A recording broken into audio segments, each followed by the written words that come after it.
Hi అండి, అందరికీ నమస్తే. Welcome to Abhi TV. Medaram జాతరకు ఇంకా 2 నెలల సమయం ఉండగానే భక్తులు అప్పుడే పోటెత్తుతున్నారు. కరోనా కేసులు పెరిగితే మళ్లీ రాలేమన్న భయంతో తండోపతండాలుగా తరలివస్తున్నారు. వరుస సెలవులు రావడంతో ఆదివారం ఏకంగా 1,00,000 మంది వనదేవతలను దర్శించుకున్నారు. సమ్మక్క సారలమ్మ దేవతలకు పసుపు, కుంకుమ, ఎత్తుబెల్లం మొక్కులు చెల్లించుకున్నారు. అపార జనసందోహం, అరకొర ఏర్పాట్ల కారణంగా మేడారానికి వచ్చిన భక్తులు ఆదివారం ఇబ్బందులు ఎదుర్కొన్నారు. జాతరకు ఇంకా 2 నెలల సమయం ఉండటంతో ఇటీవలే ప్రభుత్వం జాతర నిర్వహణకు 75 కోట్లు కేటాయించింది. టెండర్ల ప్రాసెస్ నడుస్తోంది. ఇంకా పనులేమీ మొదలు కాకపోవడంతో సరైన సౌకర్యాలు లేక భక్తులు అవస్థలు పడ్డారు. రద్దీ ఎక్కువగా ఉండడంతో ఓ దశలో దేవతల గద్దెల వద్ద తోపులాట జరిగింది.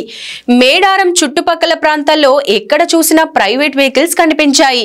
కన్నెపల్లి రోడ్డు వైపు వాహనాలు పార్క్ చేసుకోవడానికి పోలీసులు అనుమతించడంతో అక్కడి నుంచి గద్దెల వరకు భక్తులు కాలినడకన వెళ్లాల్సి వచ్చింది. మరోవైపు అకస్మాత్తుగా పెరిగిన రద్దీతో అధికారులు కూడా తలలు పట్టుకుంటున్నారు.